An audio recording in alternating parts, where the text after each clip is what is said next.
사도행전 17장 말씀입니다.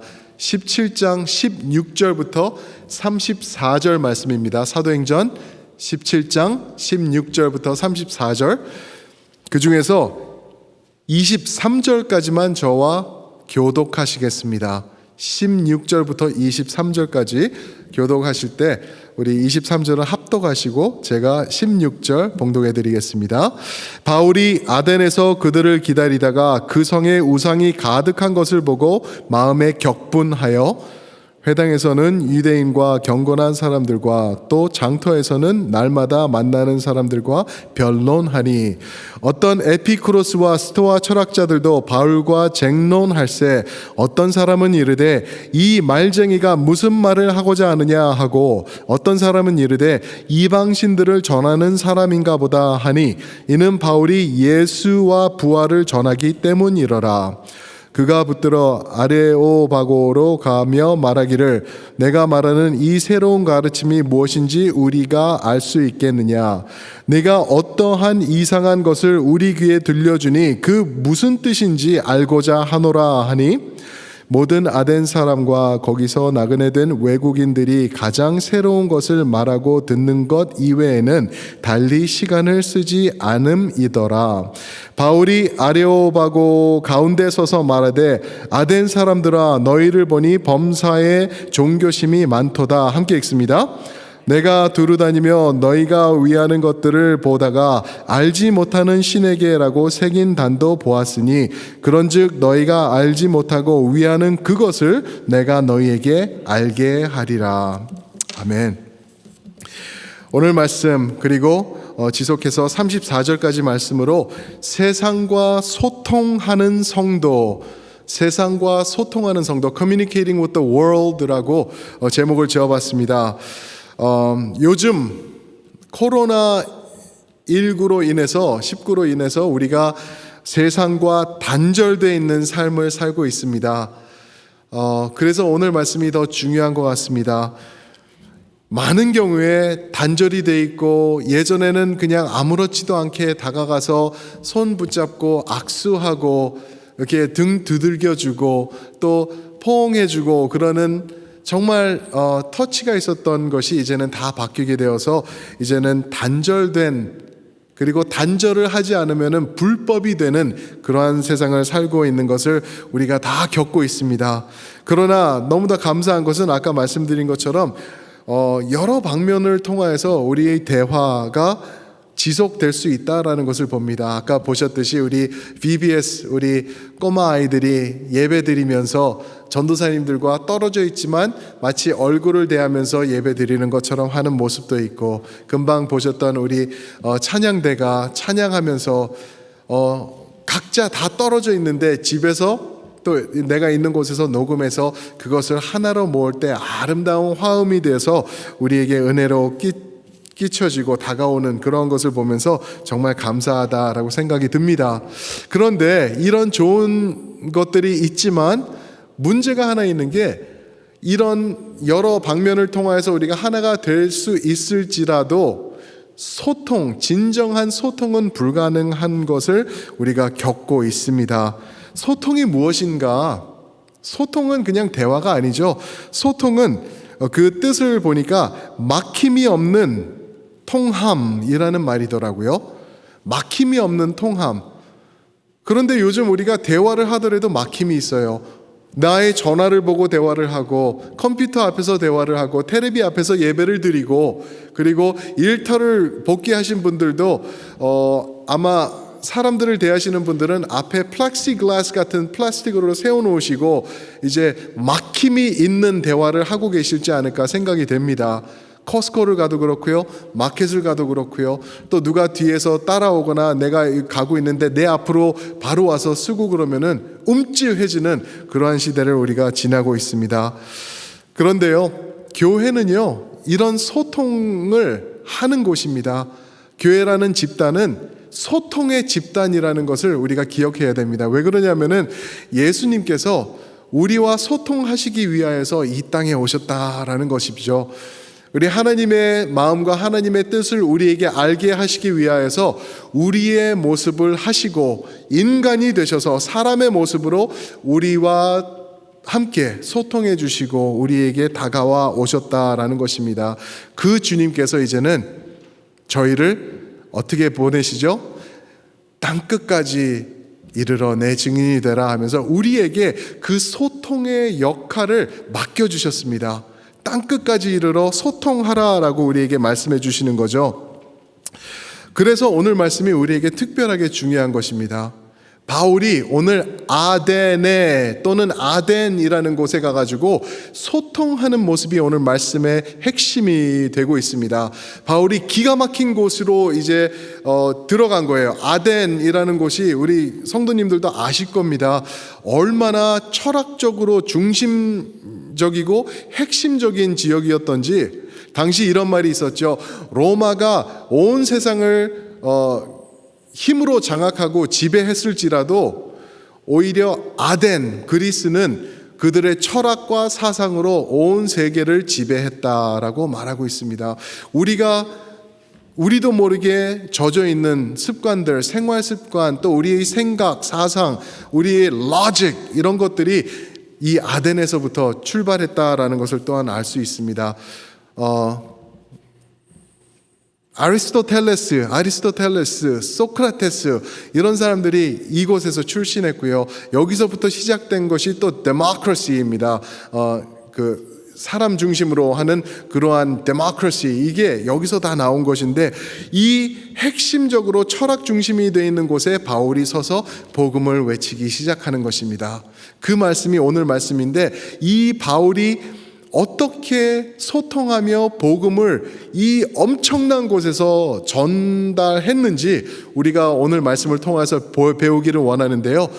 오늘 말씀에 약간 의아한 점이 있습니다. 의아한 점이 있는데 바울이 분명히 복음을 선포할 때 꼭 전해야 되는 것인데 그것을 빼놓고 전하지 않은 모습이 여기서 또한 나오고 있습니다. 왜 그럴까? 왜 복음을 선포할 때 그 내용이 빠졌을까 하는 그것이 있는데 그것은 도대체 무엇일까? 오늘 말씀을 통해서 보면서 우리는 어떠한 모습으로 소통해야지 이 땅에 보냄받은 세상을 품는 하나님의 사람들로 증인들로 살아갈 수 있을까? 오늘 말씀을 통해서 보기를 원합니다. 첫 번째로요, 참된 소통을 원한다면은 하나님의 교회로서 예수님의 성도로서 이 세상에서 우리가 소통하기를 원한다고 한다면 첫 번째가 질문을 유발시켜야 한다라는 것입니다. Induce curiosity or question 그렇게도 말할 수 있겠죠. 질문을 사람들에게서 질문이 떠오르도록 우리가 그들에게 다가가야 한다는 것이 첫 번째 포인트입니다. 전제 조건이 있습니다. 우리가 세상으로 나가서 소통하기 위하여서는 바울이 한 것처럼 해야 되는데요. 16절에 보니까 바울이 아덴에서 그들을 기다렸다는 것은 디모데와 이제 실라를 기다린 거죠. 그들을 기다리다가 그 성의 우상이 가득한 것을 보고 마음이 격분했다. 여기 전제적으로 들어가는 내용이 뭐냐면은 바울이요, 아덴에 들어가서 거기서 호텔에 묵고 있지 않았고 그곳을 지나다니면서 그곳을 서베이했다라는 말을 하고 있습니다. 무슨 말이냐 하면은요, 전제 조건으로 소통을 위해서는 we have to go out there. We have to go. 세상으로 들어가야 된다라는 것입니다. 그게 성경에서 말하고 있는 것이 아닌가요? Go and make disciples라고 주님께서 말씀하셨죠. 가서 제자를 만들어. 들어오게 해서 제자를 만들라가 아니라 우리가 세상으로 찾아가서 제자를 만들라라고 말씀하셨습니다. 우리가 교회가 실수하는 것 중에 하나가 무엇이냐면은 세상을 교회로 끌어들이기를 원해요. 세상이 교회를 찾아와 줄 것이다라고 우리는 생각을 하고 있어요. 우리가 이것을 하면은, 우리가 교회를 예쁘게 단장하면은, 우리가 교회에서 아름다운 불쇼와 우리 사운드 시스템과 영상과 이런 것, 그리고 편안한 의자를 놔두고 가장 비싼 올겐을 갖다가 강대상 뒤에다가 설치하면은 그곳은 사람들이 찾아올 것이다 라고 착각을 합니다. 절대 아니요. 세상 사람들은 찾아올 거예요. 세상에서 그런 것을 추구하는 사람들은 올지 몰라도 하나님이 찾으시는 귀한 영혼들은 거기에 반응하지 않을 것이라는 거죠. 왜요? 하나님께서 만들어 놓은 로직이 있는데 그것은 세상이 교회로 들어오는 것이 아니라 교회가 세상을 향해 나아가는 것이다 라고 우리에게 전하고 있는 것입니다. 세상에서 소통하시는 성도의 모습을 살기 원하십니까? 그러면은 세상을 향해 나가야 된다라는 것을 말하고 있습니다. 바울이 들어와서 말씀을 전하기 시작한 이 아덴이라는 지역은요, 못해도 신전, 산당 같은 것들이 5,000개 이상 있었던 지역이다라고 말해요. 어떤 학자들은 사람 수만큼 모든 것에 대한 우상들이 더 있었다라고 말합니다. 우리가 아텐 또는 아데네를 찾아보면은 우리가 영상으로 또 사진으로 볼 수 있는 게 옛날 그 빌딩들이죠. 이제 남아있는 기둥들, 그런 신전들, 그런 게 전부 다 사도 바울이 보고 놀라고 격분했던 그러한 것들인 것을 말하고 있는 것입니다. 근데 사도 바울은 들어가서요, 다른 거 하지 않았습니다. 여기 맛집이 어디입니까? 여기 사람들이 모여서 뭐하고 놉니까? 어떠한 삶을 삽니까? 라고 한 게 아니라 17절을 보니까 회당으로 들어가서 유대인들과 경건한 사람들과 변론을 했대요. 회당에서만 한 게 아니라 또 장터로 나갔대요. 마켓플레이스로 나갔다는 거예요. 그곳에 가서 다가오는 사람들을 만나 그들과 변론했대요. 변론했다는 말이 지난주에 봤던 그 다이얼로그마이라는 말이죠. 대화했다라는 것이에요. 대화했다고 말하면서 그들과 연결했다. 그들과 이렇게 연결고리를 만들어 나갔다. 그들에게 결국에선 이 사람들이 그래서 어떠한 반응을 하냐면은 나중에 우리가 네가 말하는 거 더 알기 원한다. 어떻게 더 들을 수 있냐라고 질문을 유발하는 것을 봅니다. 저는 이 말씀을 준비하면서 제가 2학년 때 또는 3학년 때 3학년인 것 같아요. 제가 그 친구 사진이 아직도 있는데 3학년 선생님이 저를 되게 좋아하셨어요. 제가 공부는 잘 못했는데 미술을 잘했어요. 그래서 그림 그리는 것, 크레용으로 그리는 거 좋아해가지고 선생님이 저를 굉장히 이뻐해 주셨던 기억이 있는데 그 반에 제 친구, 지금 기억하면 이름이 상훈이었던 것 같아요. 상훈이가 있었어요. 상훈이랑 저랑 또 3명 또 한 친구가 있었는데 아직도 기억이 나요. 3명이서 그 다른 친구네 집에 가서 저희가 앉아서 간식 먹고 이런저런 장난감하고 놀고 얘기를 하다가 종교 얘기가 나왔어요. 종교 얘기가. 그런데 공교롭게도 이 다른 친구 이름도 기억이 나지 않아요. 이 친구와 저는 기독교였어요. 근데 상훈이라는 친구는 불교였어요. 불교. 근데 놀다가 종교 얘기가 나온 거예요. 어린 아이들이 아무것도 모르는데. 그런데 불교 아이가 있는데 기독교 아이 둘이서 이 아이를 공격하는 우리 모습이 드러났어요. 불교가 잘못된 거야. 예수님이 진짜야. 불교는 우상이야. 돌로 만든 거야. 아마 그런 식으로 대화가 됐겠죠. 그런데 어린 나이에 그러면서 했던 게 무엇인가? 이 상훈이라는 친구에게 상처를 준 게 분명해요. 지금 아직도 내가 막 소름 끼칠 정도로 아유 그 어렸을 때 내가 뭘 한다고 그런 식으로 하면서 애에게 상처를 줬나. 왜 그러냐면 상훈이가 결국은 울었거든. 눈물을 터뜨렸어요. 그래가지고 그게 제 마음속에 기억나면서 오늘 말씀을 보는데 갑자기 생각나더라고요. 얼마나 미안하고 그랬는지, 내가 내 친구랑 그 아이를 종교적으로 공격하면서 얼마나 상처를 줬을까, 그런 생각을 해봤습니다. 이 말씀을 왜 드리냐면요, 우리가 이런 모습이 될 수 있다라는 거죠. 진리를 가지고 있는 성도로서 우리가 세상에 나가서 소통하려고 할 때 예수 천국 불신 지옥 외치면서 당신 지옥 갈 거야, 지옥에서 다 죽을 거야 라고 그러한 저주의 말씀으로 저주로 다가가는 것, 잘못된 거라는 거죠. 우리가 그 자리에 있었는데 하나님의 은혜로 우리가 이제 구원받았으면은 그 은혜를 전달하는 게 성도의 모습이 맞다라는 것입니다. 다가가서 예수님의 사랑을 전하고 그 사람을 품고 아픔을 깨달아주고 그리고 함께 동행하는 것, 질문을 유발하는 그 전제 조건이라고 말씀드릴 수 있습니다. 18절 하반절에 보면은 사도 바울은 예수와 부활을 전달을 했습니다. 분명히 전했어요. 그 아덴에 그 철학자들이 있는 데 가서 아유 당신도 좋고 이것도 좋고 우리도 좋고 우리 다 좋습니다 라고 하지 않고 진리를 선포합니다. 당신들이 붙잡아야 될 진리 예수 그리스도와 그분의 부활입니다 라고 18절 하반절에서 전하고 있습니다.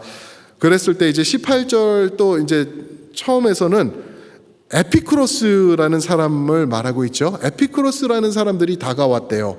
철학자들이죠. 그리고 또 반대로 스토아라는 사람들도 찾아왔대요. 에피쿠로스는 어떤 사람들이냐면은 쾌락주의 사람들이었어요. 쾌락주의. 신을 믿지만 신이 있다는 걸 우리가 인정하지만 그 신은 우리와 동떨어져 있는 신이다. 요즘 말로 영어로 말하면 agnostic이라고 하는데 우리와 무관한 신이 있다라고 하면서 우리가 그냥 하는 것은 이 세상에서 즐기는 것뿐이다. 쾌락주의, 에피큐리안, 그죠? 스토익은 누구였냐면 그 정반대였습니다. 스토익 사람들은 금욕주의 사람들이었어요. 금욕주의. 우리가 섬기는 이 신들이 화나면 안 돼. 이 신들이 무서운 신들이기 때문에 우리가 금욕하면서 그들 앞에 쩔쩔매야지 우리가 그들의 그 저주를 피할 수 있을 거야라고 했던 그 제노라는 그 파운딩 퍼슨이거든요. 그 사람이 시작한 게 스토아라는 지역에서 시작한 그 철학이라고 말해요.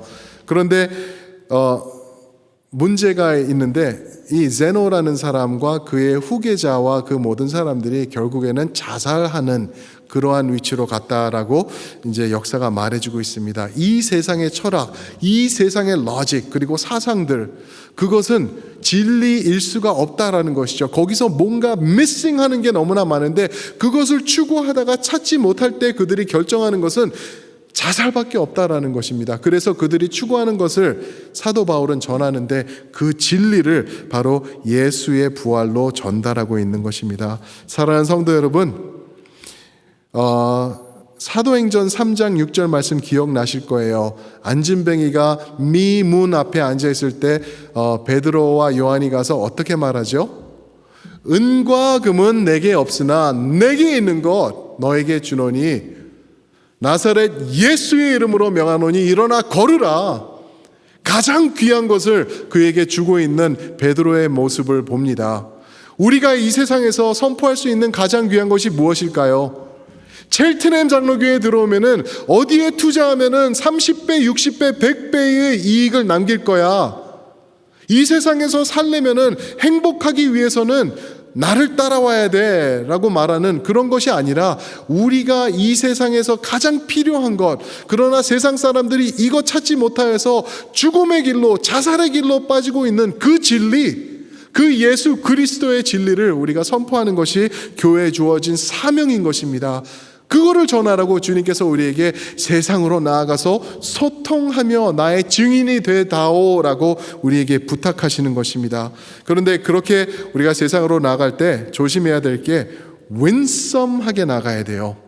매력적으로 나가야 되고 세상이 우리에게 반하여서 끌리도록 나가야 된다는 거죠. 바울은 그것을 진행하고 있습니다. 그래서 이제 20절 그리고 또 19절에 보면 네가 하는 말이 무엇이냐? 우리 더 알고 싶다. 그게 뭐야 도대체? 우리가 해피한 거를 못 찾는데 네가 말하는 게 혹시 그런 것이 될 수도 있을 것 같으니까 우리가 더 알고자 하노라. 더 들을 수 있나? 라고 말을 하고 있는 것입니다.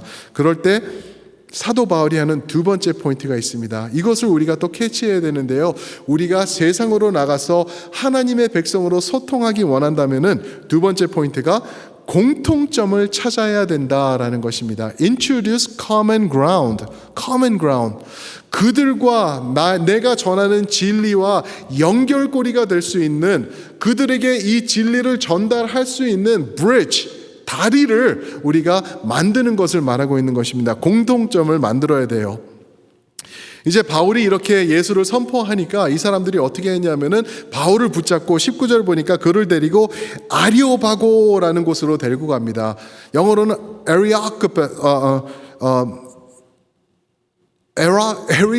에리아크푸스라고 하는데 두 개의 단어로 만들어진 단어죠. 에리스라는 신의 이름입니다. 에리스는 전쟁의 신을 말해요. 파건은 뭐냐 하면은 힐, 언덕이라는 말이에요. 에리스, 전쟁의 신을 숭배하던 언덕, 그 돌로 만들어진 언덕인데 아데네 지역의 핵심 지역의 중간부에 있었다라고 말합니다. 거기 근데 그 에리스를, 이거는 그리스 말인데 이제 로마 말로는 번역을 하면은 마르스라고 그래요. 마르스 들어보셨죠? 한국말로 하면 화성이라고 하죠. 화성의 힐, 그러니까 영어로는 Mars Hill이라고도 이곳을 부르는데 그곳으로 이제 데려간 거예요. 왜 바울을 거기로 데려갔냐면은 이곳이 어떤 곳이냐면 철학의 진원지였습니다. 모든 새로운 철학자들이 여기에 와서 자기의 뜻을 전하고 채권받고 질문받고 변론하고 그러던 곳이 이 마르시오 에리아파게스라는 곳이다라고 말하고 있는 것입니다. 거기 서서 바울이 이제 설교를 시작합니다. 단 10개의 구절로 23절부터 32절까지 전하는데요. 이들이 여기서 공통점을 연결할 수 있도록 바울이 만드는데 첫 번째로 말하는 게 22절에서 나는 당신들을 봤다. 당신들은 정말 종교심이 많은 것을 내가 본다라고 말합니다. 그랬을 때 이 사람들이 그렇지 하고 아마 동의했을 거예요. 맞다. 우리만큼 종교적인 사람들이 어디 있어? 라고 하면서 아마 우쭐하지 않았을까? 바울이 공통점을 만들고 있는 거죠. 그러면서 23절에는 유명한 말을 하죠. 너희가 알지 못하는 신을 예배하는 그 신전이 있는 것을 내가 또 봤다라고 말합니다. 그러면서 그 알지 못하는 신, 너희들이 알지 못하는 그 신을 내가 너희에게 알려주겠다라고 사도 바울이 선포합니다. 공통점, 복음에서 시작하면서 이들에게 다가가는 것이 아니라 이들이 있는 자리에서 시작해서 복음으로 연결하는 바울의 모습을 오늘 말씀이 선포하고 있는 것입니다. 그들이 아는 단어로 얘기를 하고 있어요. 그게 또 두 번째로 공통점을 만들어 나가는 방법인데요. 우리가 나가서 대화하고 그럴 때 우리가 대화하는 상대방의 언어로 얘기를 해야 될 것 같아요. 예를 들어서 제가 교회를 한 번도 다니지 않고 기독교가 뭔지도 모르고 그냥 안 좋다는 소리만 하는 사람을 찾아가서 제가 예수 그리스도의 어린 양의 십자가 보혈로 당신의 정금같이 깨끗해지고 끝없는 하나님의 은혜가 당신을 성화시키면서 그것을 통하여서 구원에 이르게 될 것입니다. 믿으십니까? 아니면 그렇게 말을 전한다고 하면 될 것입니다. 그것밖에 이해를 못했을 거라는 거죠. 왜요? 지금 제가 한 모든 말들은 교회 안에서 은혜, 그렇죠? 교회 안에서만 하는 얘기들이에요. 은혜, 왜 감동이라는 말을 쓰지 않을까? 왜 보혈 무서운 거예요. 피를 흘린다. 그것보다 왜 사랑으로 전하고 들어가가지고 연결한 다음에 진실이 나오면은 얼마나 더 전달이 쉬울까라고 생각을 해봅니다. 바울은요 28절에 보면은 이런 말씀이 있습니다. 그를 힘입어 살며 기동하며 존재하느니라 라고 28절에 그런 말씀이 나오죠. 이게 제가 어렸을 때 기억나요. 이게 In him we live and move and have our being 이라는 노래가 있었어요. 어렸을 때 주일학교에서 부르던 찬양에 In him we live, move and have our being 이러는 노래가 있었는데 이게 성경 말씀이 아닌 거예요. 28절 이 말씀이 누구냐 하면은 에피메나이데스라는 철학자, 크리타스라는 지역 그 섬에서 있던 철학자, 유명한 철학자예요. 그가 한 말을 바울이 인용하고 있는 거예요. 왜요? 바울이 선포하고 있는 이 복음을 이 많은 철학자들이 깨닫고 있고 알고 있는 이미 이들이 accept하고 받아들인 그것을 통하여서 복음을 연결하고 있는 바울이 오늘 말씀에 드러나고 있는 것입니다. 마치 이런 것 같아요. 제가 만약에 지금 우리 성도님들에게 이 노래를 부르시면은 지금 본당에도 몇 분 계시고 우리 테레비로 또 컴퓨터로 예배 드리시는데 이 노래의 첫 마디만 들으면은 100% 이게 뭔지 아실 거예요. 그러면서 그 누구에게도 물어봐도 그 역사와 히스토리와 뭐 많은 것들이 다 나올 거예요. 한번 제가 불러볼게요. 한번 들어보세요. 이거 모르시면은 간첩도 이거를 알 거예요. 한번 들어보세요. 누가 이 사람을 모르시나요? 게임 끝. 게임 끝. 간첩도 아는 노래 아닌가요? 누가 이 사람을 모르시나요? 이게 뭐죠? 제가 아직도 기억나요. 한국에서 국민학교 학생 때 미국 오기 전에 82년도에 왔는데 그 전에 텔레비로 틀면 항상 나오던 게 북한 이산가족 찾기 운동이었어요. 그래서 여의도에 땅바닥에 테이프 붙이고 모자 쓰고 앉아가지고 수천만 명들이 모여서 누가 이 사람을 모르시나요? 내 사랑하는 가족, 전쟁으로 인하여서 만나지 못한 이 아픔, 누가 이 사람을 아시나요? 모르시나요? 하는 그 노래 아닌가요? 지금 제가 불렀을 때 아마 여의도 그 광장, 그 많은 사람들, 그 많은 눈물 떠오르신 분들이 많이 계실 거예요. 아무것도 모르던 철없던 저도, 꼬맹이였던 저도 이 노래를 기억하면서 지금 2020년도에 필라델피아에서 나올 정도로 기억하는 거기 때문에 그렇습니다. 여기서 핵심은요, 우리가 사람들이 아는 공통적인 것, 공통 분모를 중심으로 복음을 가지고 나아가야 된다. 불신지옥 이렇게 써가지고 가면은 지옥이 왜, 내가 왜 불신, 이러면서 반박할 것 같아요. 그러나 마치 이 노래처럼 누가 이 사람을 모르시나요? 누가 이 사람을 모르시나요? 그를 힘입어 살며 기동하며 존재하느니라 라는 그들이 일미 깊이 깨닫고 있던 그 진리를 가지고 복음의 통로가 된다면 이 사람들이 깨달았을 거다라고 말하고 있는 것입니다. 그러면서 사도 바울이 진리를 선포합니다. 24절에 보면은 그는 너희가 모르는 그 이름도 알지 못하는 그 신 내가 설명해 줄 텐데 24절 그는 창조의 하나님이시다. 25절 그분은 생명의 주가 되신다라고 말씀하십니다. 29절에서는 그를 어떻게 설명하냐면은 우리의 손으로 만들 수 있는 우상이 아니다라고 선포하고 있는 것이에요. 그러면서 이제 하나님에게 연결하고 있을 때 이 사람들이 반응하며 또 몇몇은 주님 앞으로 돌아오는 그러한 진리가 있었다라는 것을 보죠. 사랑하는 성도 여러분, 소통의 사람들 되시길 축복합니다. 소통하시려면은요, 세상을 알아야 돼요. 이렇게 말씀드리면 또 세상을 이해하기 위해서 나는 세상에 나가서 세상 사람들이 하는 걸 해봐야 되겠다. 절대 그렇지 않습니다. 경험해서 알 필요 없습니다. 우리가 아는 지식을 가지고 세상으로 나가면은 어트랙션이 생길 거예요. 예수님을 그 많은 무리들이 따랐던 이유가 이 세상에 없는 진리를 이분이 가지고 있었기 때문에 세상 사람들은 자기 중심으로, 자기 욕심 중심으로 있었는데 이분은 와가지고 사랑을 선포하고 우리를 만져주며, 그죠? 우리를 낫게 해주며 그랬다라는 것을 볼 때 우리가 예수님을 붙잡고 이 세상으로 나간다면은 우리가 윈썸해지지 않을까 우리가 생각해 볼 수 있습니다. 그러나 한 가지 깨달으실 거는요, 어느 지점에 가서는, 어느 순간에 가서는요, 예수 그리스도의 복음이 선포돼야 되는 것입니다. 이 사람들을 다가가서 누가 이 사람을 모르시나요? 좋습니다. 그렇게 시작해가지고 이 사람들과 마음과 마음이 소통되고 꺼리낌 없이 하나가 될 때 어느 순간에는 예수 그리스도의 십자가의 복음이 선포돼야 된다는 것입니다. 그게 세 번째 포인트입니다. 오늘 세 번째 포인트는 십자가를 드높이라. Indulge the cross. 십자가를 드높이라.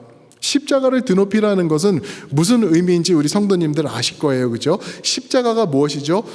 우리의 구주 되신 예수 그리스도께서 피를 흘리시면서 죽어가신 그 십자가, 그 사랑의 십자가, 그 십자가가 의미하고 있는 모든 진리를 이 세상에서 드높이라라는 것입니다. 사랑, 용서, 관계 맺음, 하나됨, 이제는 새로워짐, 생명, 구원, 영생 이런 것들을 드러내라라고 말하고 있는 것입니다. 그런데요, 오늘 말씀해 보시면은 재미있는 게 23절부터 32절까지 이 말씀해 보면은 바울의 엄청난 설교가 나오고 있어요. 신학교에서도 이 사도행전에 있는 설교들 중에서 가장 많은 연구가 들어가는 게 이 설교예요. 오늘 말씀이에요.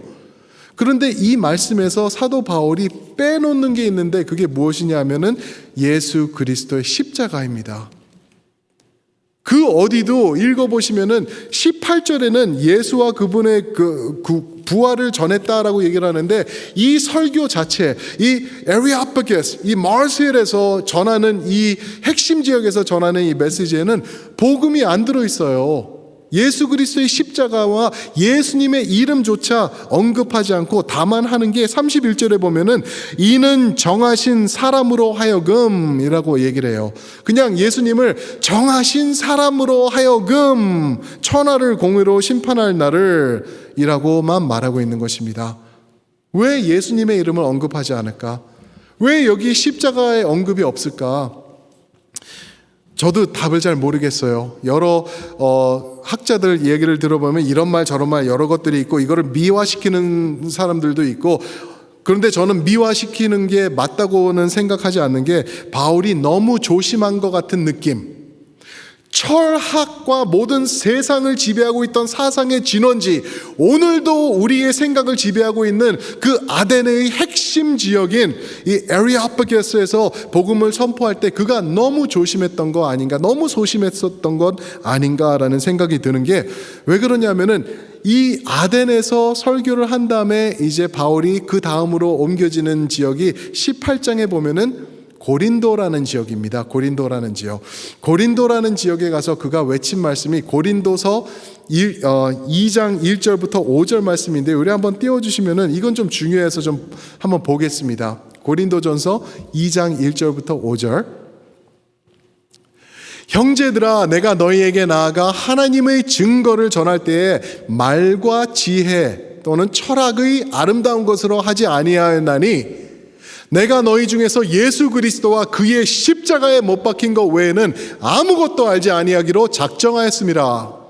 내가 너희 가운데 거할 때 약하고 두려워하고 심히 떨었노라.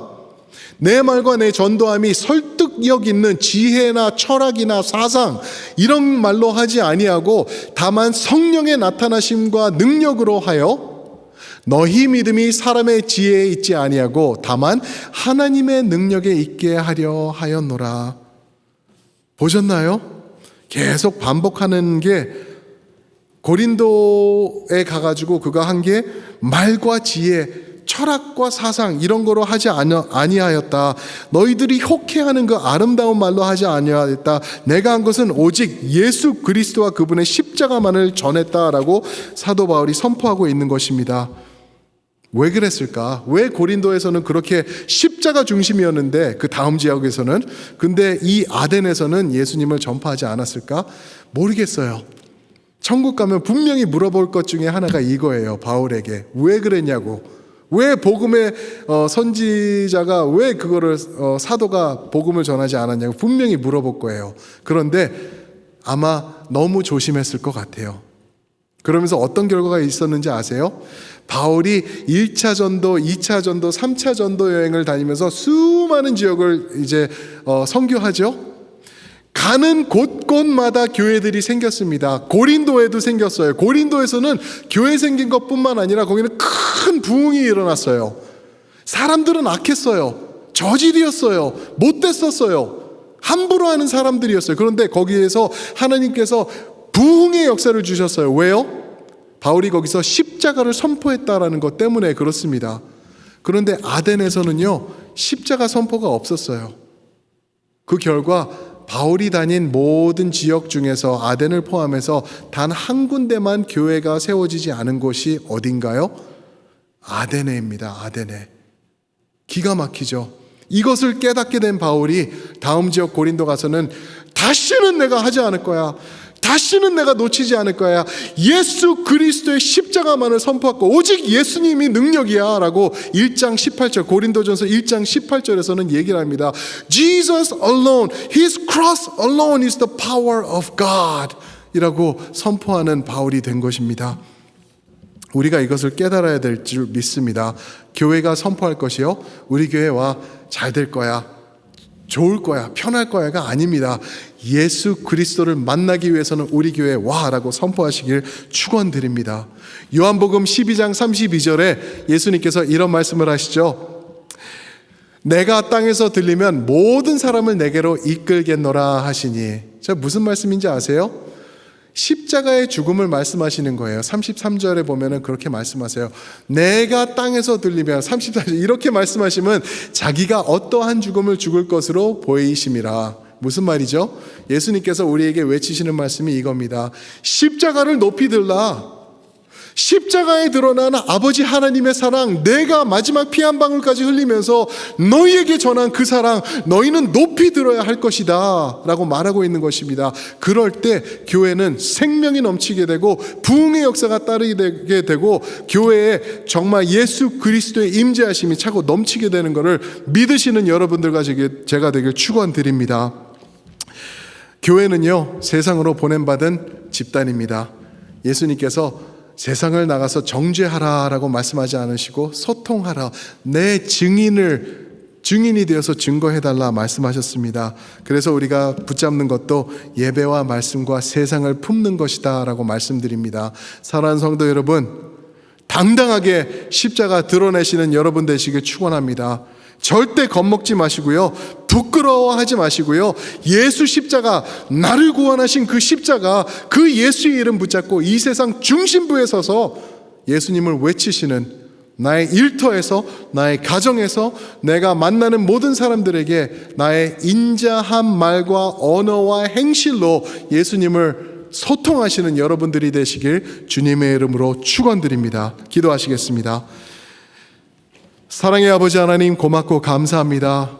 아버지 하나님, 우리의 공로가 아닌, 우리의 선함이 아닌, 우리의 의로움이 아닌 예수 그리스도의 의와 공로로 인하여 우리가 천국 백성이 되었습니다. 감사합니다. 우리가 구원받은 것은 이제 너희는 와, 너희는 됐어, 너희는 구원받았으니까 끝, 그것이 아니라 이제는 그 진리를 가지고 세상으로 나아가 소통하라는 주님의 명령이 있는 것을 우리가 깨닫습니다. 아버지 하나님, 세상을 품는 우리 첼트넴이 되어 세상으로 다가가서 예수 그리스도의 십자가의 사랑을 소통하는 우리 모두가 될 수 있도록 도와주시옵소서. 겁먹지 말고 기죽지 말고 부끄러워하지 않으면서 예수님을 나의 인자한 언어와 행실로 선포하는 우리 성도들이 될 때 이 땅에 그리스도의 계절, 복음의 축복, 구원의 영광이 자리 잡아가는 것을 우리가 체험할 수 있도록 역사하여 주시옵소서. 이제는 우리 주 예수 그리스도의 은혜와 아버지 하나님의 크신 사랑과 성령 하나님의 함께하시며 힘주시며 능력 더하여 주심이 오늘 말씀을 들으며 깨달으며 이제는 내가 세상을 향해 예수 그리스도의 십자가와 그분의 이름을 붙잡고 소통하며 세상을 품기로 결단하는 우리 첼트넴의 모든 성도들 위해, 함께 예배드리는 모든 성도들 위해, 그리고 우리 자녀들, 그리고 예수님의 핏값으로 사신 모든 교회들과 선교지들 위해 이제로부터 영원토록 함께 하시기를 축원하옵나이다. 아멘.